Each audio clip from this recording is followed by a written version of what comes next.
Assalamualaikum warahmatullahi wabarakatuh. Halo semuanya, nama saya Zahra Syafa Mardiza dengan NIM 22102026 dan rekan saya. Aisyah Cahyonintias dengan NIM 22102031. Hari ini kami akan mempresentasikan tentang Intercompany Profit Transaction Bond. Video ini dibuat untuk memenuhi tugas akuntansi keuangan lanjutan dengan dosen pengampu Ibu Sri Okti. Yang pertama yang akan kami bahas adalah tujuan laba antar perusahaan untuk obligasi, yaitu perusahaan afiliasi biasanya saling pinjam-meminjam uang. Lalu masalah khusus akuntansi dalam hutang piutang antar perusahaan timbul ketika saat perusahaan afiliasi membeli instrumen liabilitas perusahaan afiliasi lainnya dari luar perusahaan. Misal, induk perusahaan P membeli obligasi anak perusahaan S dari bursa. Dan ketiga, dari sudut pandang konsolidasi, hutang tersebut sudah lunas atau retired, sedangkan dari sudut pandang S, hutang tersebut masih beredar. Retirement seperti ini disebut constructive retirement, yang berarti obligasi retired dari sudut pandang konsolidasi karena akun investment in bond akan dieliminasi dengan akun bonds payable dalam proses penyusunan laporan konsolidasi. Selisih antara nilai tercatat bond payable dengan harga beli investment in bond adalah laba atau rugi bagi konsolidasi. Selanjutnya ada constructive gain and loss intercompany bond. Bila suatu perusahaan afiliasi melunasi bond perusahaan afiliasi lainnya dengan harga yang lebih tinggi dari nilai tercatatnya, atau nilai nominal bond dikurangi unamortized discount atau ditambah unamortized premium, maka perusahaan tersebut menderita kerugian. Sedangkan bila sebaliknya, perusahaan mengakui adanya keuntungan. Laba atau rugi ini disebut laba atau rugi konstruktif yang hanya diakui oleh konsolidasi. Pembelian obligasi antar perusahaan dapat mengambil dua bentuk, yaitu obligasi induk dibeli oleh anak perusahaan, seperti downstream sale dalam intercompany profit transaction inventory atau plan asset, dan obligasi anak dibeli oleh induk perusahaan, seperti upstream sale dalam intercompany profit transaction inventory plan asset. Nah, selanjutnya saya akan menjelaskan tentang transaksi downstream di mana obligasi induk dibeli oleh anak. Di sini ada contoh soal downstream, yaitu Sarah adalah anak perusahaan dan 80% sahamnya dimiliki oleh Polo dengan book value 9 juta. Jadi di sini investasinya itu sebesar 9 juta. Nah, kalau 9 juta itu 80%, berarti 100%-nya itu adalah 11.250 dengan membagi 9 juta dibagi 80%. Selanjutnya, Sarah memiliki capital stock-nya 10 juta dan return earning sebesar 1.250. Berarti NABV-nya itu 10 juta ditambah 1.250. Berarti di sini nggak ada excess, yaitu 0. Selanjutnya, Polo memiliki obligasi 10 juta par dengan waktu 5 tahun dengan 10% bond outstanding dan 100.000 unamortized discount. Jadi kita tulis sini nominalnya itu 10 juta, diskon 100.000. Namanya diskon berarti dia mengurangi, jadi kita kurang. Nah, di sini Sarah membeli 1 juta par dari obligasi tersebut dengan harga 950. Jadi dia beli 1 juta dengan harga 950.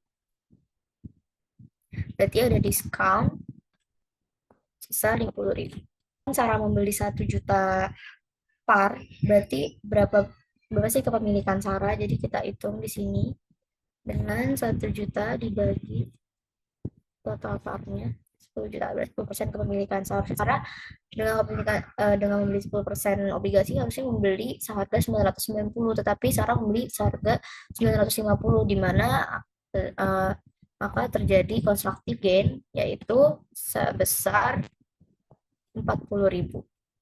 Nah, nanti constructive gain ini akan dibagi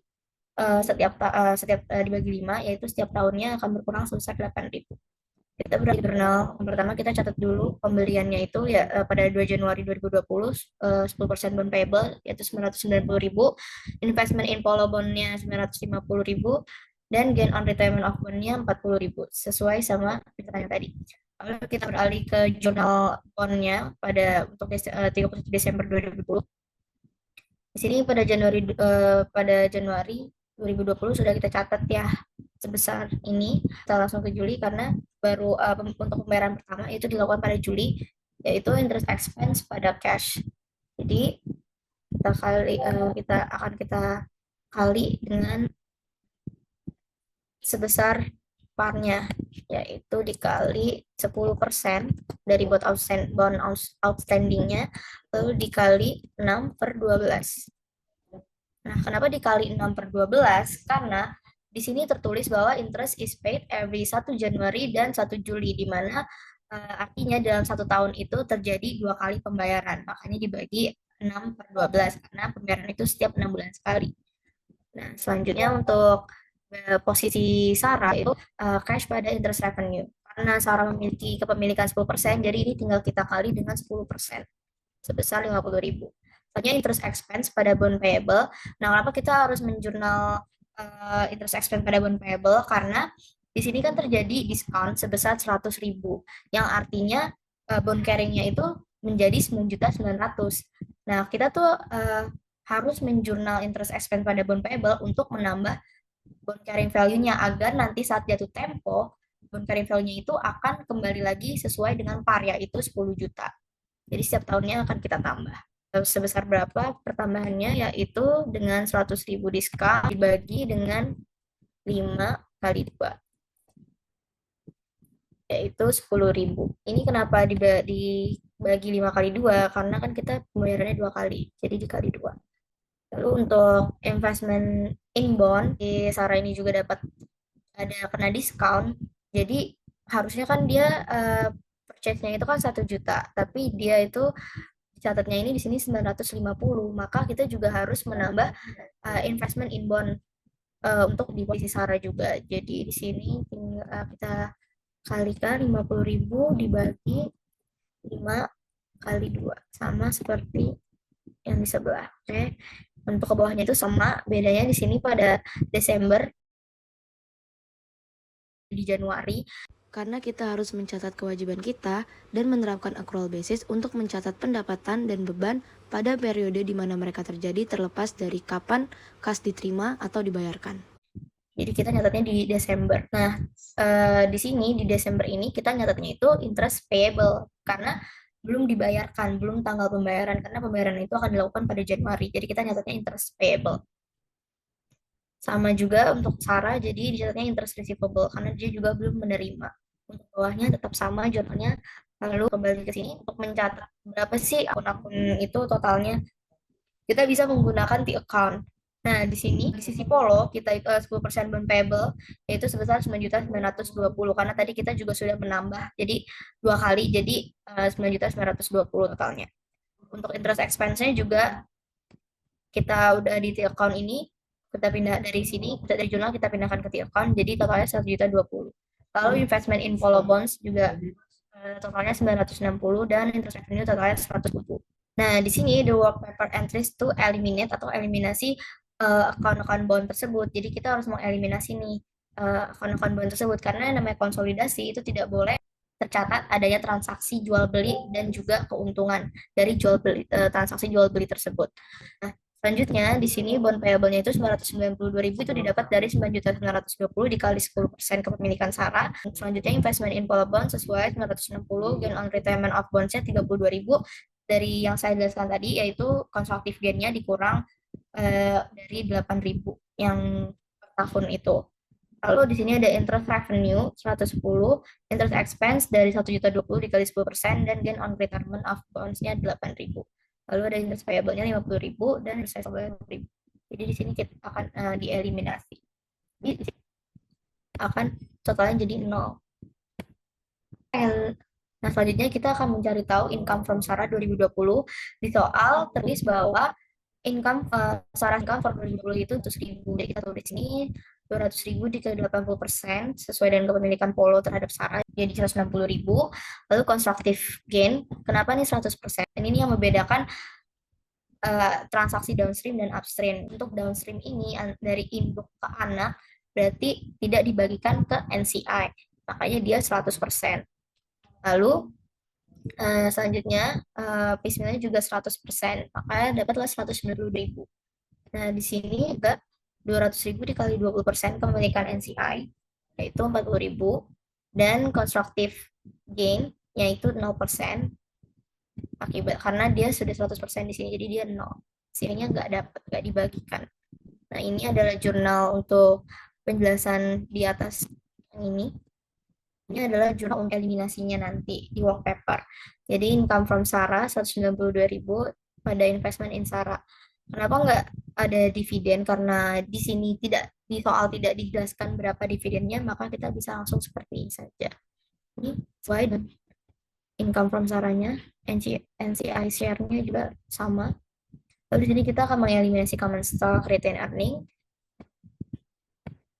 Ini juga sesuai dengan investasi follow pada Sarah. Baiklah, saya akan menjelaskan contoh soal upstream. Di sini ada soal yaitu beberapa tahun yang lalu, P membeli 10% kepemilikan atas saham biasa S dengan membayar 10.125.000. Pada saat itu net asset S terdiri dari common stock 10 juta dan return earning 1.250.000. Ini kita harus mencari eksesnya. Sini saya sudah menghitung 10.125.000 dibagi 90% jadi 11.250.000 dan net asset book value-nya adalah sama yaitu 11.250.000 dari 10 juta ditambah 125.000, maka eksesnya adalah 0. S memiliki obligasi par value 10 juta dengan suku bunga 10%, jatuh tempo 5 tahun. Bond memiliki unamortized discount sebesar 250.000, bunga dibayar setiap 1 Januari dan 1 Juli.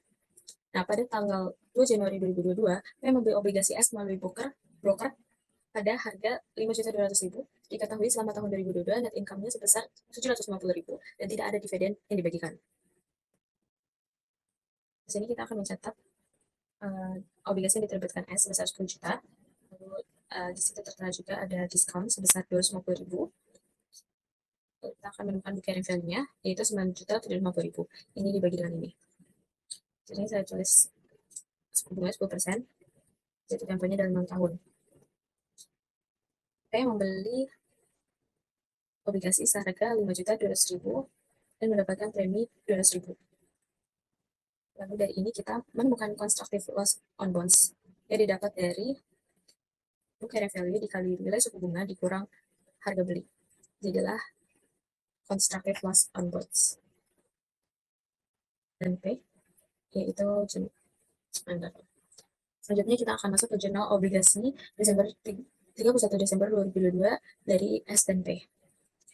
Pada tanggal 2 Januari, S akan mencatat nilai buku dan nilai nominal obligasi, yaitu book carrying value dan par-nya. Di mana di sini tercatat 9.750.000. Lalu, saya akan mencatat investasi dalam obligasi sebesar harga beli, yaitu 5.200.000, kas dikreditkan, yang digunakan untuk membeli obligasi tersebut.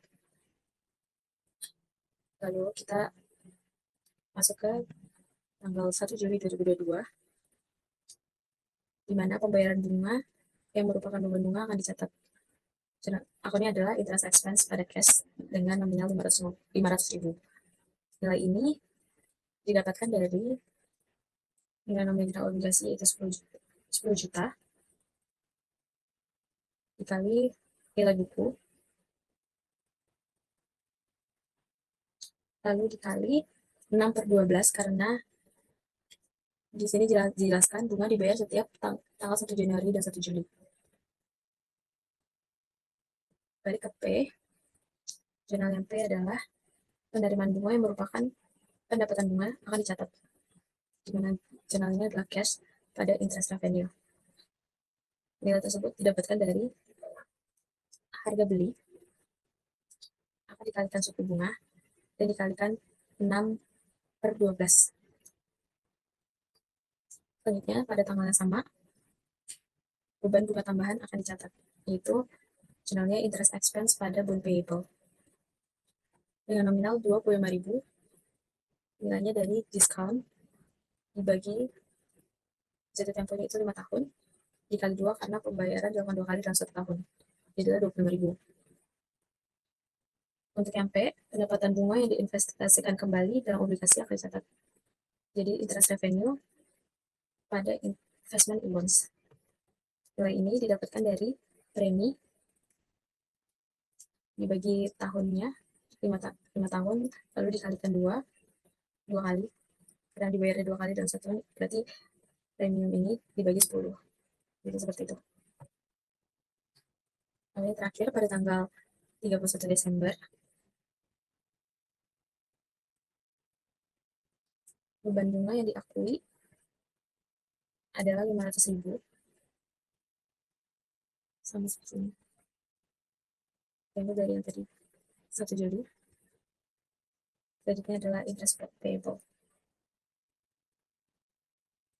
Lalu untuk Januari yang bunga yang masih harus diterima adalah 250.000, dan pada interest revenue 250.000 juga. Lalu beban bunga tambahannya juga dicatat lagi, yaitu interest expense pada bond payable. Di sini nominalnya adalah 25.000, sama seperti tanggal 1 Juli.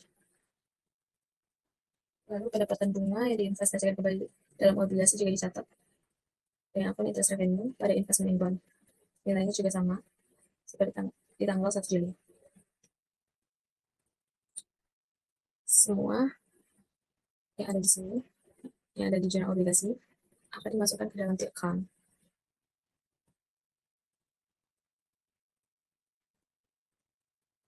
Jadi setelah kita mencatat satu jurnal, kita akan langsung memasukkan angka ke dalam situ. Dari sini kita akan mencoba membuat jurnal eliminasi. Jurnal eliminasi yang pertama adalah pendapatan bunga dari obligasi akan dieliminasi, yaitu interest income 460.000,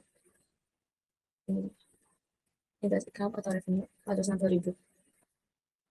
Lalu interest expense dikredit nilainya 10.050.000. Nilai ini akan dikalikan oleh proporsi kepemilikan 50%, menjadi 525.000. Dari sini kita mendapatkan loss atau kerugian atas penebusan obligasi yang dieliminasi senilai 65.000. Jurnal eliminasi yang kedua yaitu obligasi yang masih terhutang akan dieliminasi atau bond payable, nilainya 4.900.000. Itu dari sini 9.800.000 dikalikan 50%, yaitu proporsi kepemilikan, jadi 4.900.000. Kreditnya adalah investment in bond, itu 5.160.000, dan loss investment in bond dikurang bond payable, jadi 260.000. Selanjutnya kita akan mencari income from S di tahun 2022. Net income S itu di soal tadi dijelaskan yaitu sebesar 750.000, dan P membeli 90% kepemilikan atas saham S. Di sini 90%. Kita akan menambahkan constructive loss on bonds, itu minus 325.000, ini tuh dari sini, yang tadi kita sudah hitung, dikali 90%, menjadi ini, 292.500. Dikurang piecemeal recognize of constructive loss, yaitu 65.000, di mana constructive loss on bonds akan dibagikan jatuh temponya itu dibagikan 5, itu jatuh tempo. Lalu dikalikan 90% menjadi 58.500. Ini semua dijumlah menjadi 441.000. Untuk NCI share-nya itu juga sama, tetapi ini dikalikan 10% karena upstream. Di sini kita akan mendapatkan NCI share sebesar 49.000. Itu cara cari obligasi upstream.